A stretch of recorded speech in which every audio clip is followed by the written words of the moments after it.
பெருமானா ஸல்லல்லாஹு அலைஹி வஸல்லம் அவர்களுடைய வாழ்வில் நிகழ்ந்த அந்த அல் இஸ்ரா வல் மிஅராஜ் என்கின்ற அந்த பயணம் பற்றி நினைவு கூறுவது கடமை. அது தொழுகையில் தொழுகின்றோம் என்றால், ஃபர்லான தொழுகையை தொழுகின்றோம் என்றால், அல்லது சுன்னாவான தொழுகைகளை தொழுகின்றோம் என்றால், அது நாங்கள் மிஅராஜை நினைவு கூறுகின்றோம், அந்த பயணத்தை நாங்கள் நினைவு கூறுகின்றோம்.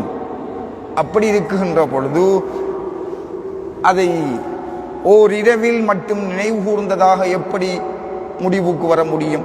வருஷத்தில் ஒரு இரவு அல்லது வருஷத்தில் ஒரு பகல் மட்டும் நினைவு கூர்ந்ததாக எப்படி அந்த எங்களுடைய முடிவுக்கு நாங்கள் தள்ளப்படலாம்? இல்லை, நாம் தினசரி நாங்கள் அந்த மிஅராஜை நினைவு கூறுகின்றோம். இருந்த பொழுதும் வருடத்தில் ஒரு இரவு அது பற்றிய சில தகவல்களை பரிமாறிக்கொள்கின்றோம். தொழுகையில் நாங்கள் அந்த பயணத்தை நினைவு கூர்ந்த பொழுதிலும் எங்களுக்கு அது வருகின்றதா, மக்களுடைய உள்ளங்களில் அது பற்றிய சிந்தனை வருகின்றதா இல்லையா என்பது தெரியாது. தொழுகைக்கு அழைக்கப்படுகிறது, வருகின்றோம், தொழுகின்றோம், தொழுவிக்கின்றோம், போகின்றோம். எங்களுடைய உள்ளத்திலே அந்த பயணம் நினைவுக்கு வருகின்றதா என்று கேட்டால் அது ஒவ்வொருத்தரும், நீங்களும் நாங்களும் தான் முடிவு செய்ய வேண்டும்.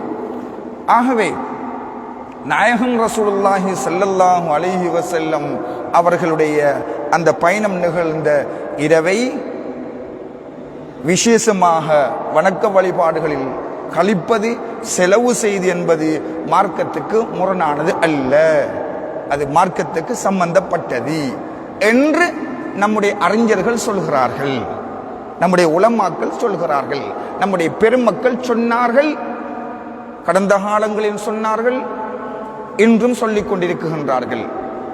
அப்படி உலமாக்கள் சொல்லுகின்ற தகவலை, செய்தியை நாங்கள் ஏற்றுக்கொள்ளலாமா, அங்கீகரிக்கலாமா என்றால், இன்று வாசிக்கப்பட்ட ஹதீஸுடைய தொகுப்புகளில் கிதாபுல் அஹ்காம் என்று ஒரு பாடம், சட்டங்கள் சொல்லுகின்ற அதிகாரம், தீர்ப்புகள் சொல்கின்ற அதிகாரம், முடிவுகள் செய்கின்ற அந்த அம்சம் யார் யாருக்கு உள்ளது என்று சொல்கின்ற பொழுது அல்லாஹ் சொல்லுவான், சூரத்து நிசா உடைய 59வது வசனம், யா அய்யுஹல்லதீன ஆமனு, ஈமான்தாரிகளே, அத்தீஉல்லாஹ, அல்லாஹ்வுக்கு கட்டுப்படுங்கள், அல்லாஹ் சொன்னதை செயல்படுத்துங்கள், அதாவது குர்ஆனுக்கு கட்டுப்படுங்கள், குர்ஆன் என்ன தீர்ப்பு சொன்னதோ அதை செய்யுங்கள்.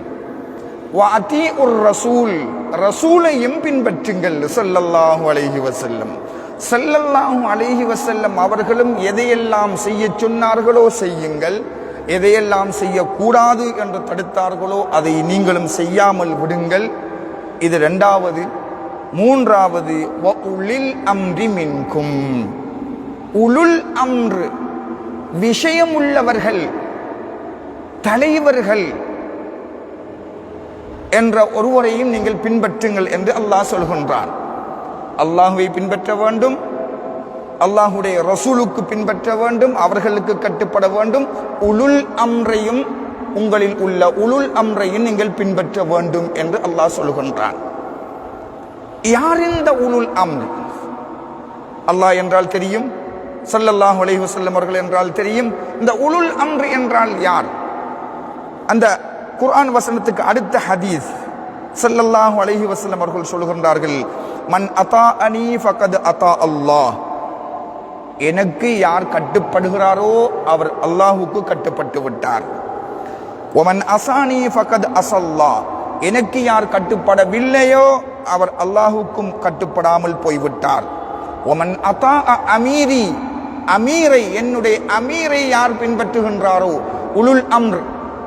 உலுல் அம்ரை நீங்கள் பின்பற்றுங்கள் என்று அல்லாஹ் சொன்னான். இங்கே ஸல்லல்லாஹு அலைஹி வஸல்லம் அவர்கள் சொல்கின்றார்கள், என்னுடைய அமீரை யார் பின்பற்றுகின்றாரோ ஃபகத் அதாஅனி, அவரும் என்னை தான் பின்பற்றினார். வமன் அஸா அமீரி ஃபகத் அஸானி, என்னுடைய அமீருக்கு யார் மாறு செய்தாரோ அவர் எனக்கு மாறு செய்தார் என்ற செய்தியை நாயகம் ஸல்லல்லாஹு அலைஹி வஸல்லம் அவர்கள் சொன்னதாக இன்று வாசிக்கப்பட்ட அல் புகாரி என்கின்ற நபிமொழி கிரந்தத்தில் பதிவாக இருக்கின்றது. அல்லாஹ்வும் சொல்கிறான், உலுல் அம்ரை பின்பற்றுங்கள், ஸல்லல்லாஹு அலைஹி வஸல்லம் அவர்கள் சொல்கின்றார்கள், அந்த உலுல் அம்ரை பின்பற்றுங்கள் என்றால் யார் அவர்கள்? இந்த உலுல் அம்ரு யார் என்பதற்கு உண்மையில் ஒவ்வொரு சாராரும் பலவிதமான கருத்துக்களை விளக்கங்களை சொல்லியிருக்கின்றார்கள். அதில் மிக மிக பிரபல்யமான கருத்து, மிக மிக பிரபல்யமான கருத்து, உலுல் அம்ரு என்றால் உலமாக்கல். உலுல் அம்ரு என்றால் உலமாக்கல். எனவே உலமாக்களுக்கு கட்டுப்படுங்கள், உலமாக்கள் சொல்வதை செயல்படுத்துங்கள், உலமாக்கள் செய்ய வேண்டாம் என்று சொன்னதை தடுத்து நிறுத்துங்கள். ஏன்? அவர்கள் அல்லாஹ்வை பின்பற்றி சொல்கின்றார்கள், அல்லாஹுடைய ரசூலை பின்பற்றி சொல்கின்றார்கள். அதற்கு அடுத்தாப்போல் ஒரு ஹதீஸ் வரும், ஒவ்வொருத்தரும் அவரவர்கள் செயலுக்கு அவர்கள் பொறுப்புதாரிகள். ஒவ்வொருத்தரும் அவர்களுக்கு என்னென்ன பொறுப்பு கொடுக்கப்பட்டிருக்கின்றதோ அந்த பொறுப்பு பற்றி நாளை மறுமையில் விசாரிக்கப்படுவார்கள். என்றால் உலமாக்கள் பொறுப்புதாரிகள்.